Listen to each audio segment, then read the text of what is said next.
ಬಾಬಾ ಸಾಹೇಬ್ ಅಂಬೇಡ್ಕರ್ ಅವರು 1956ರಲ್ಲಿ RPI ಸ್ಥಾಪನೆ ಮಾಡಿದಂತ ಸಂದರ್ಭದಲ್ಲಿ ಅವ್ರ ಪ್ರಣಾಳಿಕೆಯಲ್ಲಿ ಒಳ ಮೀಸಲಾತಿ ವರ್ಗೀಕರಣ ಮಾಡೋದಕ್ಕೆ ಪ್ರಣಾಳಿಕೆಯಲ್ಲಿ ಬರೆದಿದ್ದಾರೆ.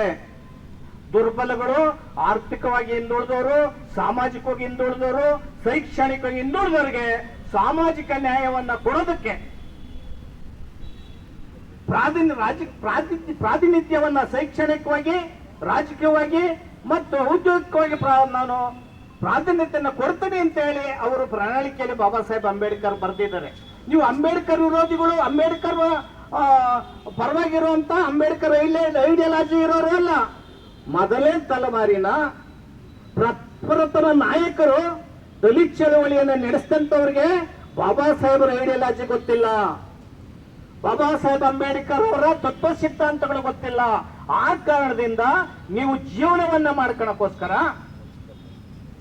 ನೀವು ಆಯ್ಕೆ ತಿನ್ನಕ್ಕೋಸ್ಕರ ಇಡೀ ಸಮಾಜವನ್ನ ಒಡೆದು ಈ ಸಮಾಜನ ತಳಮಟ್ಟದಲ್ಲಿರ್ತಕ್ಕಂಥ ಸಮಾಜಗಳಿಗೆ ಅನ್ಯಾಯವನ್ನ ಮಾಡಿಕೊಡ್ತಿದ್ದೀರಿ. ಇದನ್ನ ನಾವು ಸಹಿಸೋದಿಲ್ಲ ಅನ್ನೋ ಮಾತನ್ನ ಈ ಸಂದರ್ಭದಲ್ಲಿ ಹೇಳಕ್ಕೆ ಇಚ್ಛೆ ಪಡ್ತೀನಿ. ನಿಷ್ಪಕ್ಷಪಾತವಾಗಿ, ಸಂವಿಧಾನಬದ್ಧವಾಗಿ, ನ್ಯಾಯಾಲಯದ ಕಾನೂನು ವ್ಯಾಪ್ತಿನಲ್ಲಿ ನ್ಯಾಯ ಮಾಡಬೇಕಲ್ಲ. ನೀವು ಮೇಲ್ಜಾತಿಯಲ್ಲಿರ್ತಕ್ಕಂಥ ಕ್ಯಾಬಿನೆಟ್ ಸಚಿವರುಗಳು, MLAಗಳು, MP ಮನೆ ಮುಂದೆ ಎಷ್ಟು ತಮಟೆ ಹೊಡೆಯೋದು? 35 ವರ್ಷ ಹೋರಾಟ ಮಾಡಿದೆ. ಮಾದಿಗ ಮತ್ತು ಮಾದಿಗ ಸಂಬಂಧಿತ ಒಳ ಮೀಸಲಾತಿ ದಂಡೋರ ಇತರೆ ಸಂಘಟನೆಗಳು 35ಕ್ಕೂ ಹೆಚ್ಚು ವರ್ಷ ಹೋರಾಟ ಮಾಡಿದ್ದಾರೆ. ಬಿ ಕೃಷ್ಣಪ್ಪ ಸಮಾಧಿಯಿಂದ ಜಾಥಾ ಬೆಂಗಳೂರಿಗೆ,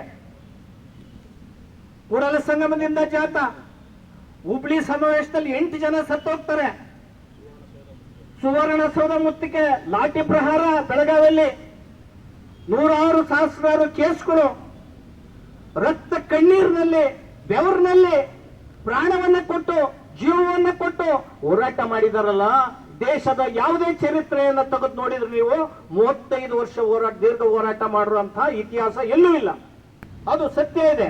ಆದ್ರೆ ಮತ್ತೊಂದು ಮುಖವನ್ನ ನಾನು ಹೇಳಕ್ಕೆ ಇಚ್ಛೆ ಪಡ್ತೀನಿ. ಇಲ್ಲಿ ನೇರವಾಗಿ KH ಮುನಿಯಪ್ಪನವರು, ತಿಮ್ಮಾಪುರವನವರು ಅತ್ಯಂತ ಕಡಿಮೆ ದರ್ಜೆಯ ಮತ್ತು ಜ್ಞಾನವಿಲ್ಲದ ಅಜ್ಞಾನಿಗಳು, ಒಳ ಮೀಸಲಾತಿ ಬಗ್ಗೆ ಇಲ್ಲದಂತ ಪ್ರಜ್ಞೆ ಇಲ್ಲದ ತಿಳಿಗೇಡಿಗಳು, ಆಸೆ ಬುರುಕರು. ನಿಮ್ಗೆ ಜ್ಞಾನಮಾನ ಇದ್ರೆ ಒಳ ಮೀಸಲಾತಿಯನ್ನ ಸರಿಯಾದ ರೀತಿಯಲ್ಲಿ ವರ್ಗೀಕರಣ ಮಾಡೋದಕ್ಕೆ ನೀವು ಸರ್ಕಾರದಕ್ಕೆ ವಿಚಾರವನ್ನ ಸಂಘಟನೆ ಮೂಲಕ ತಲುಪಿಸೋಕೆ, ಸೇತುವೆಯನ್ನು ಕಟ್ಟೋದಕ್ಕೆ ನೀವು ವಿಫಲರಾಗಿದ್ದೀರಿ. ಮತ್ತೊಂದು ಸಮಾಜಗಳನ್ನ ನಾವು ದೂಷಣೆ ಮಾಡಕ್ ನಾನು ಹೋಗೋದಿಲ್ಲ. ನಿಮ್ಗೆ ತಾಕತ್ತಿದೆಯಲ್ವಾ, ನೀವು ಮಾಡಬೇಕಾಗಿತ್ತು. ಆದ್ರೆ ಭೂಮಿ ಕೊಡಿ, ಮೆಡಿಕಲ್ ಕಾಲೇಜ್ ಮಾಡ್ಕೊಂತೀವಿ, ಇಂಜಿನಿಯರಿಂಗ್ ಕಾಲೇಜ್ ಮಾಡ್ಕೊಂತೀವಿ, ಒಳ ಮೀಸಲಾತಿ ಆದ ತಕ್ಷಣ ಎಲ್ಲ ಆಗ್ಬಿಟ್ಟದೆ ಅಂತ ಹೇಳಿ ಸುಳ್ಳು ಸುಳ್ಳು ಸುದ್ದಿಯನ್ನು ಹಬ್ಬಿಸಿ, ಒಳ ಮೀಸಲಾತಿನೇ ಅಲ್ಲ ಇದು. ಒಳ ಮೀಸಲಾತಿ ವರ್ಗೀಕರಣನೇ ಆಗಿಲ್ಲ. ಇದು ಸಂವಿಧಾನದ ಬಾಹಿರ. ವಿರಳ ಹುದ್ದೆಗಳು ಕೂಡ ಸಿಗಲ್ಲ ಇದರಲ್ಲಿ. ಈ ಒಳ ಮೀಸಲಾತಿ ಮಾಡುವಂಥದ್ದು ಅಲೆಮಾರಿ ಜಾತಿಗಳಿಗೆ ಮರಣ ಶಾಸನ ಆದ್ರೆ, ಈ ಮಾದಿಗ ಮತ್ತು ಮಾದಿಗ ಸಂಬಂಧಿತ ಜಾತಿಗಳಿಗೆ ಕತ್ತಿಗೆ ನೇಣುಗಂಬ ಇದು. ಆ ಕಾರಣದಿಂದ ಒಳ ಮೀಸಲಾತಿ ವರ್ಗೀಕರಣವನ್ನ ಸಂಭ್ರಮ ಮಾಡುವಂತವ್ರು ಇದಾರಲ್ಲ, ಅವರು ದಳ್ಳಾಳಿಗಳು, ರಾಜಕೀಯದ ದಳ್ಳಾಳಿಗಳು ಅನ್ನೋದನ್ನ ತಿಳ್ಕೋಬೇಕಾಗಿದೆ. ಸಿದ್ದರಾಮಯ್ಯ, ನಿನ್ನ ಅಧಿಕಾರ ಇನ್ನು ಮೂರು ಗಳಿಗೆನಲ್ಲಿ, 3 ನಿಮಿಷದಲ್ಲಿ, 3 ದಿನದಲ್ಲಿ ನಿನ್ನ ಅಧಿಕಾರ ಹೋಗ್ತದೆ. ಅದು ಶಾಪ, ಮಾದಿಗ ಸಂಬಂಧಿತ ಜಾತಿಗಳ ಶಾಪ ಅನ್ನೋ ಮಾತನ್ನ ಈ ಸಂದರ್ಭದಲ್ಲಿ ಹೇಳಕ್ಕೆ ಇಚ್ಛೆ ಪಡ್ತೀನಿ. ಸಿದ್ದರಾಮಯ್ಯನವರೇ, ನಾನು 8 ವರ್ಷಗಳ ಕಾಲ 2 ಅವಧಿಯಲ್ಲಿ ಮುಖ್ಯಮಂತ್ರಿ ಆಗಿದ್ದೀನಿ ಅಂತೀರಲ್ಲ, 19 ಬಜೆಟ್ ಅನ್ನು ಮಂಡಿಸಿದ್ದೀನಿ ಅಂತೀರಲ್ಲ. ಮನುಷ್ಯ ಎಷ್ಟು ವರ್ಷ ಬದುಕಿದ್ದ ಅನ್ನೋದು ಮುಖ್ಯ ಅಲ್ಲ, ಬದುಕಿದ್ದಾಗ ಏನ್ ಮಾಡ್ದ ಅನ್ನೋದು ಮುಖ್ಯ. ದೇವರಾಜ್ ಅವರು ಅವನೂರು ಆಯೋಗ ಜಾರಿ ಮಾಡಿದ್ರು. ಅವನೂರು ಆಯೋಗ ಜಾರಿ ಮಾಡಿದಾಗ ಪ್ರಬಲ ಜಾತಿಗಳೆಲ್ಲನೂ ಕೂಡ ಅರಸೂರು ಅವರಿಗೆ ಏನು ಹೈವೇ ತಡೆದ್ರು, ಈ ಮೈಸೂರು ಬೆಂಗಳೂರು ಹೈವೇ ತಡೆದ್ರು. ದೊಡ್ಡ ಗಲಾಟೆ ಆಯ್ತು. ದೇವೇಗೌಡರು ಅವರೆಲ್ಲನೂ ಅದನ್ನ ನೇತೃತ್ವ ವಹಿಸಿದ್ರು. ಅವಾಗ ಅವ್ರಿಗಿನ್ನ ಸೀನಿಯರ್ಗಳು ಅನೇಕ ಗೌಡರುಗಳು ಇದ್ರು. ಎದುರುಕಂಡ್ಲೇ ಇಲ್ಲ ಅವರು. ಲಿಂಗಾಯತ ಈ ಕಡೆ ಹೋರಾಟ ಮಾಡಿದ್ರು, ಈ ಭಾಗದಲ್ಲಿ ಉತ್ತರ ಕರ್ನಾಟಕ, ಅವರು ಬೆದರ್ಲೇ ಇಲ್ಲ. ಅವನೂರು ಆಯೋಗ ಜಾರಿ ಮಾಡಿದ್ರು. ಹಿಂದುಳಿದವರಿಗೆ 32% ಮೀಸಲಾತಿನ ಕೊಟ್ರು ಅವನವರು. ಅದರಿಂದ ಅವರು ಇತಿಹಾಸದಲ್ಲಿ ದಾಖಲಾಗಿದ್ದಾರೆ. ಕಾಂತರಾಜ್ ವರ್ಗನೆ ಜಾರಿ ಮಾಡಿಲ್ಲ ಸಿದ್ದರಾಮಯ್ಯನವ್ರು. ನೀನ್ ಯಾವ್ದ್ರಿ? ನಿಮ್ ಸಮಾಜದವ್ರು ಇದ್ರು, ಕುರುಬರಿದ್ರು, ಅಗಸರಿದ್ರು, ಅಜಾಮ್ರಿದ್ರು.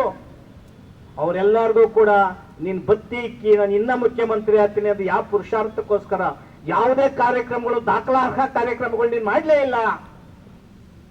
ಬರೀ 0 ಅವರಲ್ಲಿ ನೀನು ಹೋಗಿದ್ದಿ. ಪರಿಶಿಷ್ಟ ಜಾತಿಯವರ ಹೊಟ್ಟೆಯನ್ನು ಉರಿಸಿ 39,000 ಕೋಟಿ ಹಣ 3 ವರ್ಷದಲ್ಲಿ ತಾಂಡೋಗಿ SC ST TSP ಹಣವನ್ನ ರಸ್ತೆಗಳಿಗೆ, ಡ್ಯಾಮ್ಗಳಿಗೆ, ಮೇಲ್ಸೇತುವೆಗಳಿಗೆ ಹಾಕಿದ್ಯಲ್ಲ, ನಿಮ್ ಮನೆ ಹಾಳಾಗುತ್ತದೆ ಅನ್ನೋ ಮಾತನ್ನ ಈ ಸಂದರ್ಭದಲ್ಲಿ ಹೇಳಕ್ ಇಚ್ಛೆ ಪಡ್ತೀನಿ. ನಾನು ಯಾರಿಗೂ ಹೇಳಕ್ ಕಡಲ್ಲ ರೀ. ಸಿದ್ದರಾಮಯ್ಯನವರು 2 ಅವಧಿಗಳಲ್ಲಿ 1 ಸೈನ್ ಕೂಡ ಹಾಕ್ಸಿಲ್ಲ. ಇದು ಚಾಲೆಂಜ್. 1 ಸೈನ್ ಕೂಡ ನಾನು ತಗೊಂಡಿಲ್ಲ. ಯಾಕಂದ್ರೆ ನೀನ್ ಮಾಡೋ ಅನ್ಯಾಯ ನಮ್ಗೆ ಹೊಟ್ಟೆ ಉರಿತಾ ಇದೆ. 5 ಗ್ಯಾರಂಟಿ ಅಂತ ಹೇಳ್ತಾ ಇದ್ಯಾ. 5 ಗ್ಯಾರಂಟಿನಲ್ಲಿ ಅನ್ನಗಳಿಗೆ ಕೈ ಅಡ್ಡಿಸ್ತಾ ಇದ್ದೀರಿ. ಅನ್ನ ಭಾಗ್ಯ ಮತ್ತೆ ಬಸ್ ಫ್ರೀ ರೇ, ಅವ್ರಿಗೆ ಭೂಮಿಯನ್ನು ಕೊಡೆಯ, ನಿನ್ಗೆ ವಾಪಸ್ ಸರ್ಕಾರಕ್ಕೆ ಅಕ್ಕಿ, ರಾಗಿ, ಭತ್ತವನ್ನು ಕೊಡ್ತಾರೆ ಜನ. ಸಬಲೀಕರಣ ಮಾಡ್ರಿ. ಕುಡ್ಸಕ್ ಹೋಗೋದಲ್ಲ, ಸಾರಾಯಿ ತತ್ತೀನಿ ಅಂತ ಹೋಗಿದ್ ಮನುಷ್ಯ ನೀನು. ವಾಪಸ್ಸು ಎಂಡ ವಾಪಸ್ ತತ್ತೀನಿ ಅಂತ ಹೋದ್ ಮನುಷ್ಯ ನೀನು.